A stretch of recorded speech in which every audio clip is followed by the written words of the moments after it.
Buenos días, alumnos de cuarto de secundaria. Bienvenidos a la clase de Ciencias Sociales.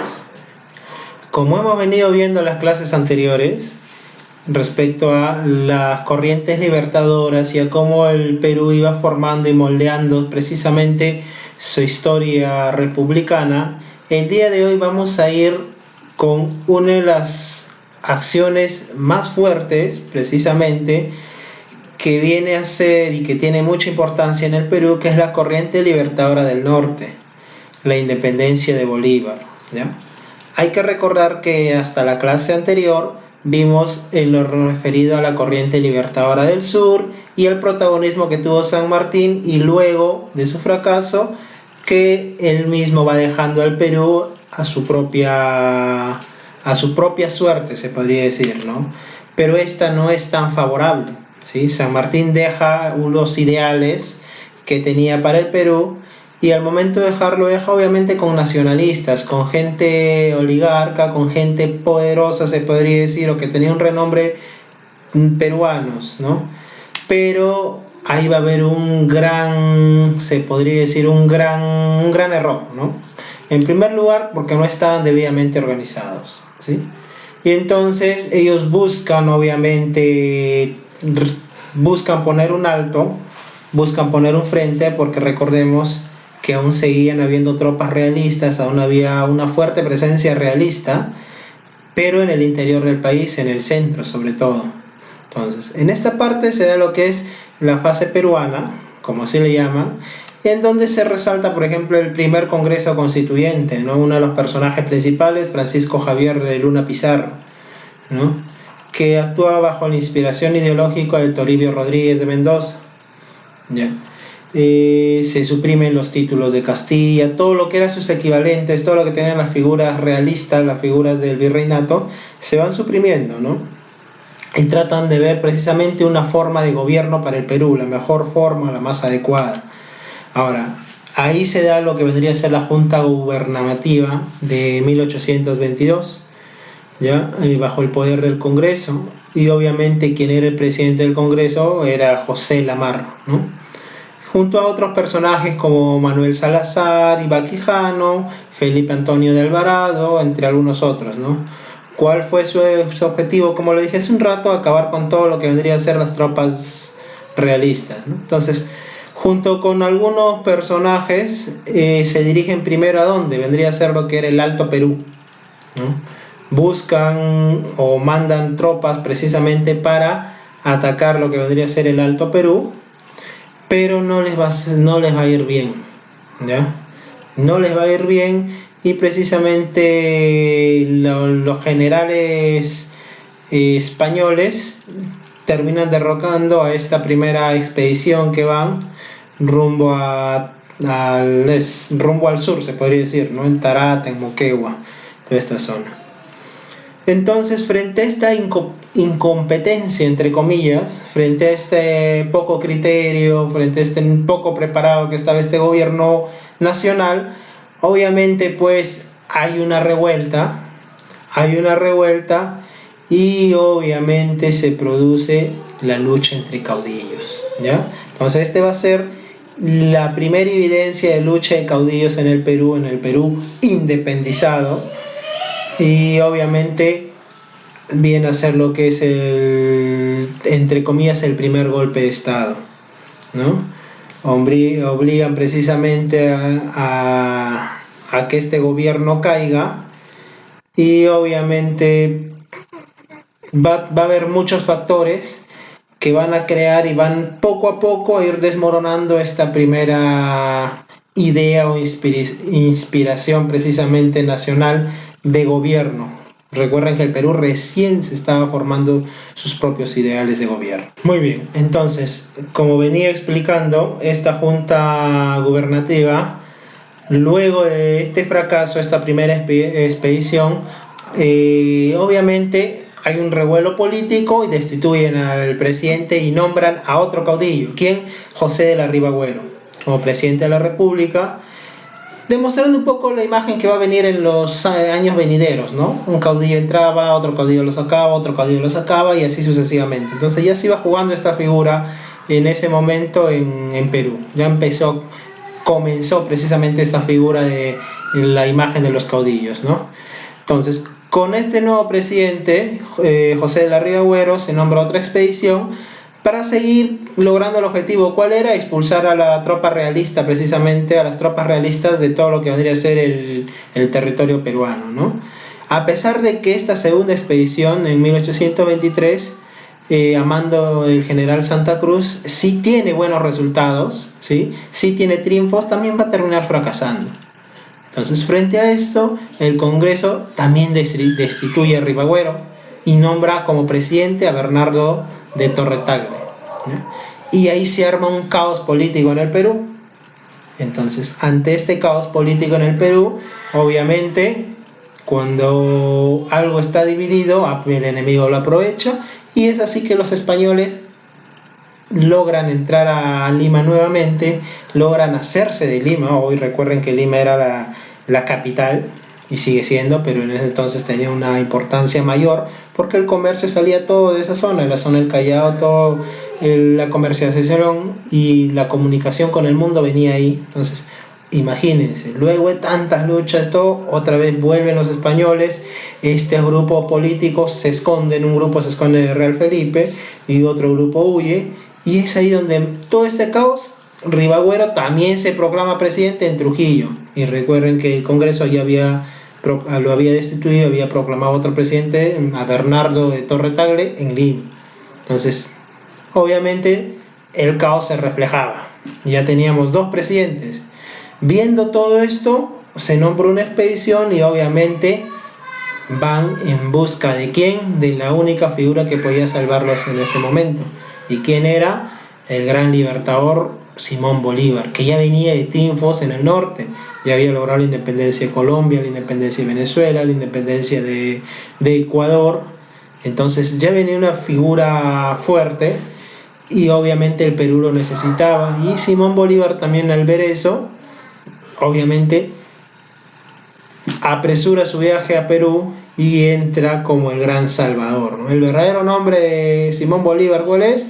Es Simón José Antonio de la Santísima Trinidad Bolívar y Palacios y Sojo, más conocido como Simón Bolívar, ¿ya? Entonces, ante este caos viene él, se enfrenta obviamente al virrey La Serna, ¿sí? Para recuperar Lima. En ese contexto, obviamente, el ejército realista, el ejército español, otra vez es obligado a salir, a dejar Lima, ¿ya? Y obviamente, frente a todo esto, se produce el primer enfrentamiento, ¿ya? Va a haber dos enfrentamientos primordiales en donde el ejército liberalista, independentista, logra ganar precisamente y poner el fin, ahí sí pone el fin completamente a todo lo que eran las aspiraciones realistas, ¿no? ¿Cuál es la primera batalla? La batalla de Junín. Más conocido por qué, obviamente más conocido por un hecho anecdótico que se da. ¿Y cuál es? Este grupo de caballería, los húsares de Junín, como nosotros en muchas fiestas patrias lo hemos visto, lo vemos marchar, lo vemos andar, obviamente porque tuvieron una gran importancia. ¿En qué consistió?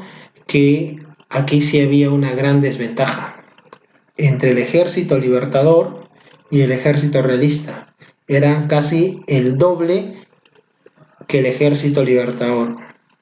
Y se produce el enfrentamiento en la batalla de Junín el 6 de agosto de 1824, en donde el ejército realista empieza a ganar, a mando de Canterac, del general Canterac español, empieza a ganar, la batalla casi estaba decidida, ¿sí? Casi estaba decidida a favor de los españoles, y ante la orden precisamente de las fuerzas libertadoras de la retirada, ¿sí? Se ordena retirada y era una batalla perdida, pero hubo un personaje principal que es el mayor Rasuri, el que comandaba esta compañía de los húsares de Junín, que hace caso precisamente omiso a la orden de retirada y arremete con todo, provocando algo inesperado. ¿Cuál era? La victoria libertadora. Los españoles se van derrotados, pese a la ventaja que tenían, no se esperaban un ataque así, y esto va a marcar un hito, va a marcar una diferencia. Y como van a ver en la PPT, ahí están los dos personajes, dos de los personajes principales, ahí están las diferencias y un poco cómo fue la estrategia libertadora y cómo fue la estrategia realista en este combate. ¿Sí? Como resultado, victoria del ejército libertador.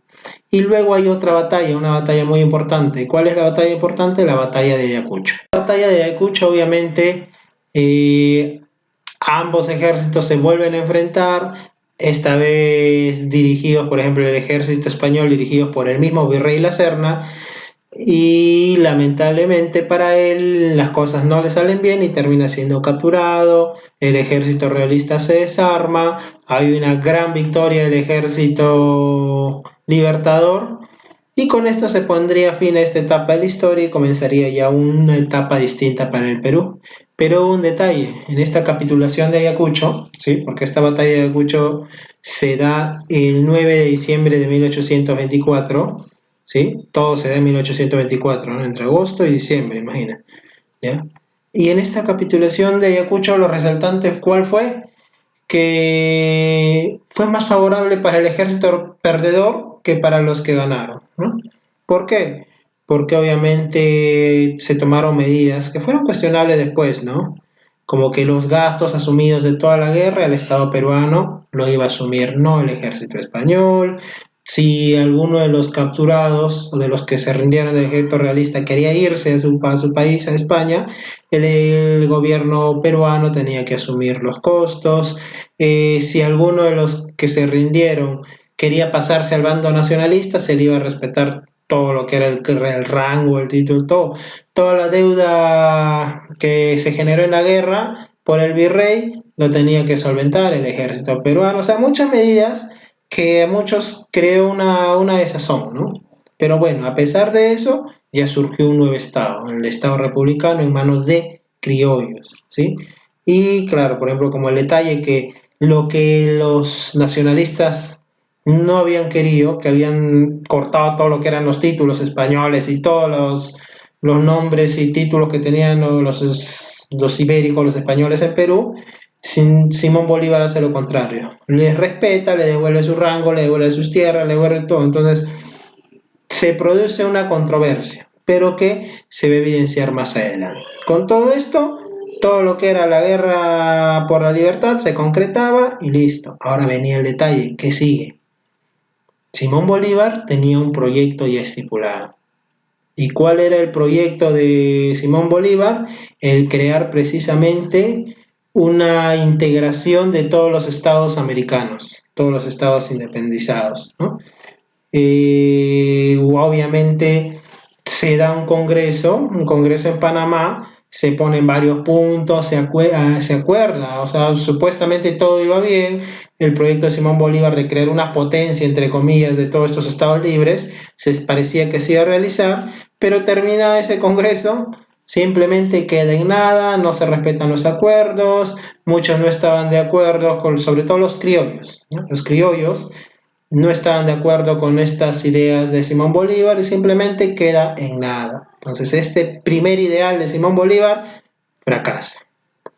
Ante este fracaso, obviamente, Simón Bolívar tiene otra idea, ¿no? Entonces, ya que todos los gobiernos libres de Sudamérica no pudieron juntarse, ¿qué hace? Va a crear o va a buscar realizarse una federación, la Federación de los Andes, integrado por todos los países donde él participó. ¿Quiénes eran? La Gran Colombia, que era Colombia, Venezuela, que ahora es Colombia, Venezuela y Ecuador, junto a Perú y Bolivia. Para ese entonces ya se había sabido una división de Perú y Bolivia. Bolivia viene en honor a Simón Bolívar. ¿Sí? Bolivia, Bolívar. ¿Por qué? Porque obviamente Simón Bolívar buscaba crear estados independientes que se sumen a su causa. Entonces, lo que fue el Alto Perú se convierte en Bolivia. Entonces, buscó esa federación de los Andes. De igual manera, para él se dio por ejemplo, una constitución vitalicia en donde él era el máximo jefe, el presidente vitalicio, no solo en Perú, en la Gran Colombia, en Bolivia. Entonces, con eso él buscaba asegurar esta unión, esta federación. pero otra vez los desacuerdos políticos, los caudillos nacionales obviamente empezaron a sacar sus ideas. Recuerden esta capitulación que tampoco fue a favor del gobierno peruano, precisamente este nuevo gobierno que surgía. Todo eso crea una desazón en el cual este proyecto también se ve frustrado. ¿No? Imagínense, si se lograba conseguir ese ideal de Simón Bolívar, pues que hubiese cambiado la historia. Bueno, pero no se logró. Los mismos criollos nacionales buscaban una forma distinta y al final Bolívar tiene que poner un alto y, bueno, dar un paso al costado. Trata de dejar un presidente, deja Santa Cruz aquí, y tiene que ir, por ejemplo, a Colombia, que la revuelta volvió, igual, la revuelta política volvió a hacer estragos, mientras se iba ahí, deja Santa Cruz, y acá también los criollos, la élite del gobierno, bueno, la élite peruana, también empieza a tener un poco distintas tendencias y conflictos, y al final, obviamente, todo esto se divide y el Perú consigue su independencia propia para buscar alcanzar este mando político supremo. ¿Sí? Entonces, la clase de hoy termina ahí, en que gracias a Simón Bolívar se expulsa, se completa todo, pero hay ciertos puntos que crean una desazón y la política peruana, en lo inestable que fue, lo inestable que siguió en la historia y lo inestable que sigue hasta ahora, obviamente ya desde ahí comenzó a reflejar estos protagonistas personales, estos caudillos, y cada uno obviamente jalaba agua para su molino, proponía ideas, le seguía un grupo de gente y tomaba el poder y así sucesivamente. Ideales tanto de San Martín, ideales tanto de Simón Bolívar, simplemente quedaron al aire. ¿Sí? Entonces, te propongo para esta clase algunas actividades. Hay unas preguntas que vas a tener que copiar en tu cuaderno con opciones. Es a modo de repaso de del tema que hemos ido viendo. Y también te voy a pedir crear tres microbiografías, ¿no? De tres personajes importantes en esta etapa de la historia. Ojo, tres microbiografías que tú vas a ver cuáles. Obviamente Simón Bolívar es uno de ellos. Los otros dos personajes tú lo escoges. Luego también me vas a hacer un cuadro diferenciado, un cuadro comparativo de las ideas de gobierno que tenían San Martín y Simón Bolívar, ¿no? ¿Cuáles no eran completamente compatibles y cuáles, qué ideas sí?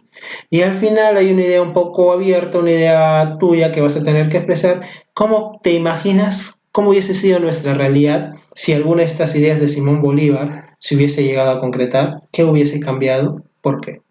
Muy bien, muchachos. Esperamos que esta clase nos ayude bastante un poco a recordar nuestra propia historia. No olviden enviar las evidencias al WhatsApp o al correo que aparece ahí. Recuerden, tienen una semana para desarrollarlo, pero no lo dejen a última hora. ¿Sí? Traten de medirse con su debido tiempo, no se apresuren, pero tampoco dejen las cosas al final. ¿Sí? Nos vemos en la siguiente clase.